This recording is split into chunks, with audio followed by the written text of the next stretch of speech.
All right, well, today's lesson is going to be about formatting and how you take a document and format it to the way that's going to look the way you want it to. And to get some practice here in formatting, I have a document that I'm shared with you. And if you are on our class website, which you should be at this point since you're on my video, you're going to click here where it says Learning to Format and open up this document that I've shared with you. Now, first thing you're going to do though is make a copy of it. So you're going to go to File and make a copy so that it belongs to you. And just you can just leave it as copy of formatting practice and say okay. In this way you're not changing my document. So now you're in copy of formatting that belongs to you. You'll notice all the text in this document doesn't make much sense. This is actually called Lorem Ipsum, and it is just a text generator of words that aren't really words, so that you won't be distracted by what it says, but rather just pay attention to the design and the formatting of the actual document. So let's begin. We won't be distracted by any of the words. So you can see though that there are 4 paragraphs on this document. We'll start off by selecting all. Control A will select all to grab the entire page. Let's start by changing the font. Font style is here. And if we want to change it from Arial, let's say we want to change it to Times New Roman. Let's take it there. You see there are many opportunities to change it to many different fonts, but we'll stick with Times New Roman. And I'd like you to change the size. Since it's still selected all we need to do is go to where it says font size, and the smaller the number, the smaller the text, the larger the number, the larger the text. Let's make it size 12 so that it's an easy to read size. Notice it went on 2 pages. No problem. Okay, so we've got select all, and we've changed the font type and the font size. Next, I would like to address alignment. Alignment is found in these tools right here. Now the shortcuts in Google Docs is slightly different than the shortcuts in Microsoft Word. In Google Docs you have an extra command which is Shift. So default font is left, and that is Control-Shift-L. In Docs it would just be Control-L. So let's take not all of our document, but each paragraph and change it. The first paragraph I'd like you to select, and let's make this one centered, which is Control-Shift-E here or Control-E in Word. And you'll see that the font alignment is now centered. We usually don't center a whole document, but rather a title. Okay, next we'll take the next paragraph, and this time we'll align it right so that it'll be nice and straight on the right side. So Control-Shift-R or Control-R if you are in Microsoft Word will shift everything over straight to the right. There we go. Looks nice. And we'll take the third paragraph, select it by clicking and dragging, and we're going to justify this alignment. Justify means that it's going to be straight on the right and the left. If I hold my mouse there, you will see it's justify. Again, the shortcut is in parentheses here, Control-Shift-J for Google Docs, or just Control-J for Microsoft Word. I'll click that, and you'll see it's nice and straight. Beautiful. A lot of times you will see magazines using justified alignments. Professional letters are in justified alignment. It just gives it a nice, clean look. Now, each and every one of these, whether it is centered, right aligned, justified, or left aligned, the paragraphs should be indented. And this is not a tool up here, but rather a keystroke. And that keystroke would be the tab key. And that would perfectly align everything up with the paragraph. So I'm going to just do that on the bottom too, because I don't think you would center or center a paragraph or right align it that way, because it's not going to make much of a difference. Okay, very good. Next, we're going to talk about these special tools up here, which are bold, italicize, and underline. All right, these are formatting techniques that'll bring out, make things stand out a little bit. So let's take the first paragraph that's centered and bold it. You can click that button or Control B, and both of them would be the same in Microsoft Word. Bold, stands out. If we want to italicize something, we'll take this next paragraph, and you will see what happens when we do Control I or click the button. It italicizes. Underlining also,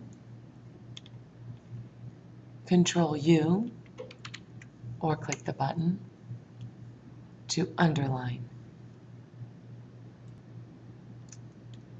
And so far we've made many changes to this document. We should also talk about changing font color. If I want to change certain words to a different color, I would simply select what I want to change. And here we have two options, one to highlight, one to change the text. In some of your assignments, you will be asked to do both. So let's take a look at that. If I want to change the text color, I need to be on text, and let's change this to purple. And now it's purple. If I wanted to highlight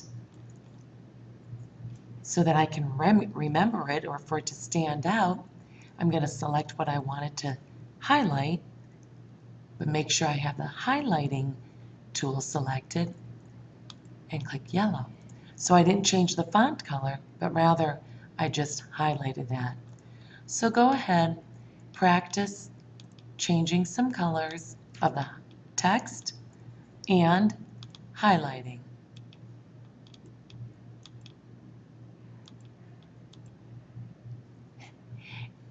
And I think you'll enjoy seeing the different shades of what you can highlight. Oh, I forgot to highlight and select something. There we go. We'll select those two, and I'll highlight, make that orange. Okay, notice it's a little bit easier to read when the font is black and highlighted versus when the font color is just changed. Okay, so play around with that. Okay, I suppose you paused me for a while and played around. So here I played around also a little bit and added some more. Now let's say you accidentally did something that you really wish you didn't do. Like, oh darn. Well, we can undo anything, and that is simply by clicking the undo button, or my favorite shortcut is Control Z. Z may have something to do with it, but it also has something to do with I sometimes make mistakes, and I can undo it quite quickly.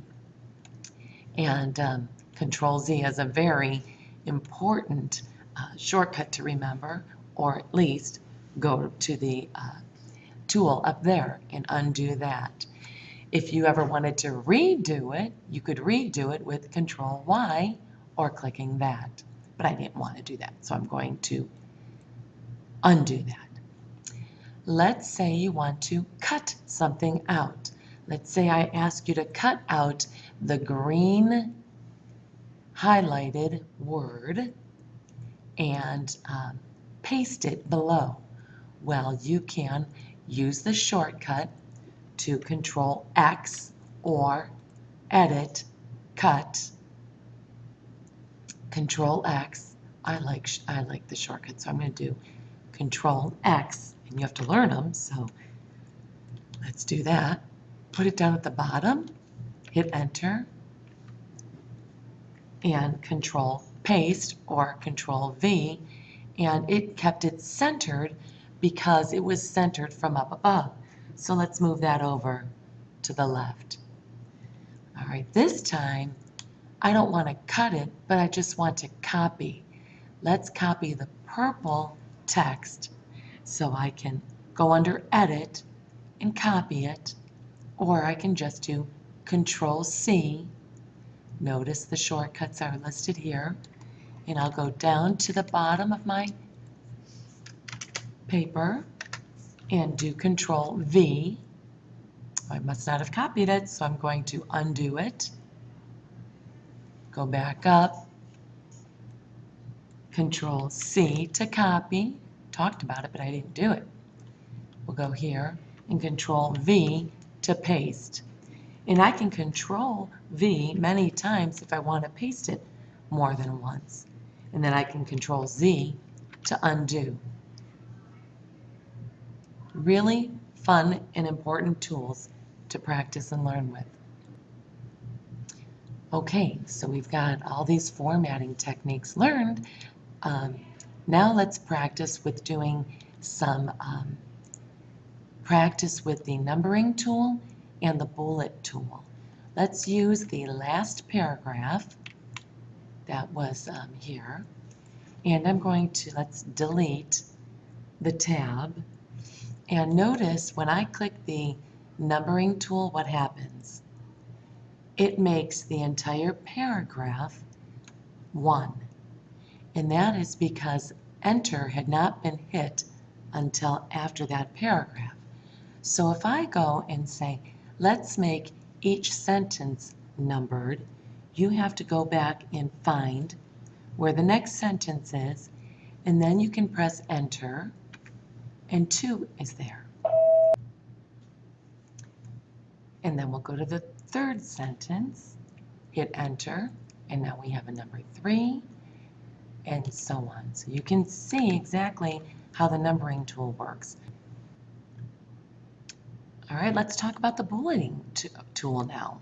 So we are going to, let's go to our second paragraph and highlight that, and we'll make it back left aligned so it looks better. And we'll take off the Control I, so you can either do Control I or click the button. And you'll notice it works the same way as the numbering tool. You can even change your bullets. Let's make these stars, it looks fun. So just like the numbering tool, it's when Enter is hit that a new bullet will come about. So if I hit Enter here, I get a new bullet, a new bullet, and a new bullet. What makes this fun too, and as with the numbering tool as well, if I press Tab, I'll get the sub-bullet underneath that. And if I want to go back, have 2 there, but I'd like to go back, I click this button if I want a star for that one. So, fun way to practice here with the use of the numbering tools, the bullet tools, the formatting, and all. I'd like you to play around and notice even here, if I go back to my numbering, if I hit Enter and then Tab, I get A. And then if I hit Enter again, B. And hit Enter again where I want it C. And maybe I want this one to be number 6. So instead of D, I'm going to push this arrow to decrease the indent. So whether it's numbering